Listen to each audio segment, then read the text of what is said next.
I'm here with Matt Loscalzo today, and Matt's a very important figure in the field. He's done a lot of work over the last few decades, currently based at City of Hope Hospital in LA.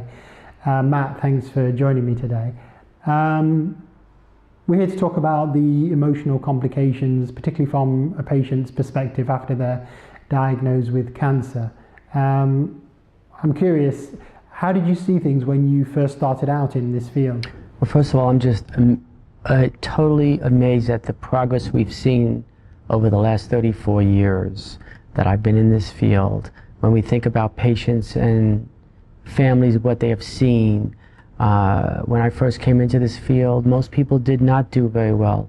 But now most people in the UK and throughout Europe and the United States, most of them will be cured and will go on and live deeply meaningful lives past cancer. So there's been massive changes. I think what has struck me most is when there's been cancer in my own family, and I recognize that I was like everyone else. No matter how much you learn about, no matter how much you read about, no matter how many patients and families you see, when cancer affects your own family, the people who you love very deeply, it really gets to your core as a person.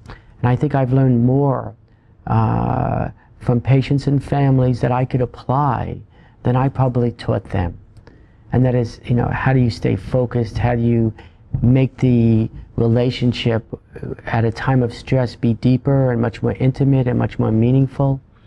And I guess the biggest thing is to enable me to think about how lucky I am to have people in my life who I care about.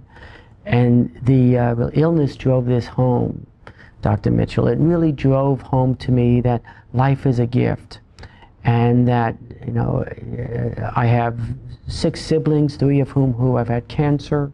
So when I think about cancer, I don't think of it in a positive way, but there have been definitely positive outcomes. I feel closer to my family. I am more really honest about how I spend my time. And it's also a confrontation of my own life, that I have no reason to think that I won't also get ill. And so am I living the life that I want to be living? Am I living a meaningful life? Am I living a life that I am proud of? And so by vicariously living through my patients, families, and my own family who have been affected by cancer in major, major ways, it really has made me a better person. So in a way, taking that perspective, we could think that cancer could happen to any of us. Mental health condition could happen to any of us. From that perspective, surely we should try and reduce the stigma in society. We should be prepared to talk about it a bit more, and perhaps we should support each other through this difficult process. Well, Dr. Mitchell, I think the Beatles got it right. We all need a little help from our friends. Every single one of us need help from our friends from time to time. If it's mental illness or physical illness, these are people problems. We're all affected by this.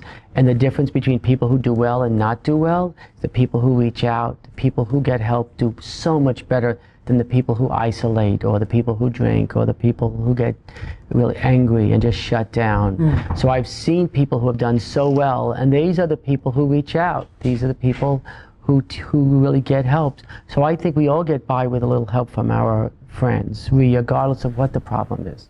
I agree, the importance of friends is key, but there's another perspective, another group who may help, and that's the experience of current and past patients. I wonder if the experience of peer support, sometimes called a buddying system or mentorship, can be valuable. I know in the US you have a navigator system as well to guide people through a complex healthcare system. What's your view on peer support, the value of peer support? Well, I think it's always right to have the right tool for the right job. There are specific patients, especially newly diagnosed patients, who want to speak with someone who's gone through the same experience. That can be transformative for them and very, very powerful and very therapeutic, without any question. Then there are the sorts of problems where you need a mental health professional, and peer support cannot do it. Navigation cannot do it. You need someone who has been specifically trained, psychiatrist, psychologist, social worker, someone who really has mental health training to really help you to get through that difficult time, to know what the science says works, to benefit from what that professional has learned from other patients and from what they read in the literature. So I believe that when you think about what people need, you need to have the right tool for the right person. So how do we make sure the right tools are provided in any given area? How do we make sure that organizations attend to unmet needs? For example, in the NHS, although we've got what appears to be a very comprehensive system, resources are often patchy. Psychosocial care is not provided everywhere. So how do we make sure that patients' needs are attended to at the right time in the right way? Well, there's a massive problem around mental health. And in every country that I am aware of, the UK, the United States, Canada, most of Europe, there's a shortage of psychiatrists, psychologists, especially who do mental health. And it's essential that we recognize if we want mental health, we need to have the professionals who know how to provide it. So when mental health is not given the same amount of resources as physical health, because all health is physical and mental. There's no such thing as a physical problem that does not have a mental component to it. There's no such thing as a mental problem that is not physiological. They're so integrated. So you need to treat both. When we understaff mental health, when we underfund mental health, it soon becomes physical diseases and illness. There's a price to pay. The other positive side, though, of having a mental health intervention in place prospectively is that people stay healthier and they don't go off and get sick because they were able to use behaviors and habits that enhance life. So we should not be waiting till people get ill until we provide a context for mental health. If I may, you've had a long and distinguished career. What changes have you seen in this field over that time? One of the major changes is people finally talking about mental illness, finally talking about physical illness. There was a time when if you had cancer, you hid it. If you had a mental illness problem, you hid it. That's changing. The stigma related to illness and vulnerability is changing. What's slower to change is getting the mental health services in place at the right time in the right place. Screening, the process of asking people at work, at school, in different types of settings about mental illness problems, about physical illness problems, right up front, asking people, what are some of the concerns that you have? What are some of the problems? Because most people don't know for problems like depression, anxiety, some economic problems, educational deficits, we can help people. There are real resources that are evidence-based, based on research, that really says your life can be better. Because also your family's life can be better if your life is better, and then society's life gets healthier. Looking forward now, thinking of a patient who's newly diagnosed, newly struggling with their perhaps emotional complications after cancer, what developments would you like to see in the next 10 or 20 years?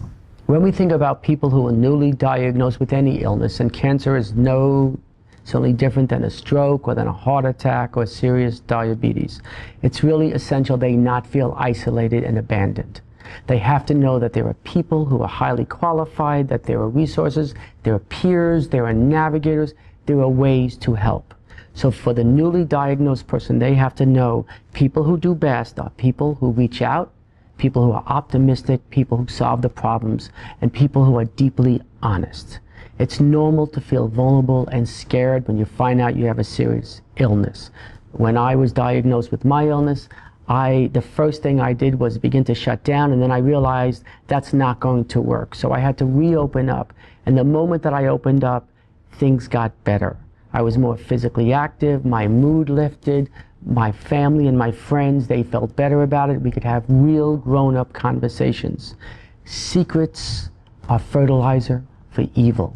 Secrets are not good. It's better to reach out and to say, I'm a human being like you. We're all going to be sick. We're all going to eventually die. But it's the way we live, and we have to live with others. One final question for you. Another important area, a key interest of yours, is the critical importance of patients' families, relatives, caregivers, spouses. What developments would you like to see in that area in particular? Well, I think the most powerful sense of support and resource for a patient is their immediate family. Friends are very helpful, but they cannot take the place of a family member. Families stick it out. Within the family unit, though, it's usually partners who are most supportive or not. If a woman diagnosed with breast cancer or a man diagnosed with prostate cancer does not have a support partner, they are much more likely to be anxious and depressed. They're much more likely to be less compliant with their care, so the quality and length of their life may very well be shortened. That's data. That's very, very powerful. In my own work, I have focused on the energy, the resiliency of women, the energy, the resiliency of men, and how they work as a team. Evolution has driven that for millions of years. Women and men are good as a team. Daughter, father, mother, son, partners. Women and men have co-evolved. Women are fantastic, men are fantastic, but they're better together and in partnerships to solve problems because their brains are different. The illnesses that they get are very, very different. The way that they cope may be very different. So we need to recognize the resiliency, the adaptiveness, the strengths that men and women have, and to get past the schoolyard silliness of the battle of the sexes. That's for bad movies. That's not for serious human development, meaningful growth, and making a connection that through millions of years has gotten closer and closer. You make some fantastic points, and I've really appreciated you coming and spending this time with me today. I know the viewers will get a lot out of it as well. So thanks for coming in, and thanks for sharing your expertise. I've really enjoyed spending this time with you. Thanks a lot. Well, you're very welcome, and I don't know anyone who I know who would not be honored to be talking with Dr. Alex Mitchell. And that's from the heart.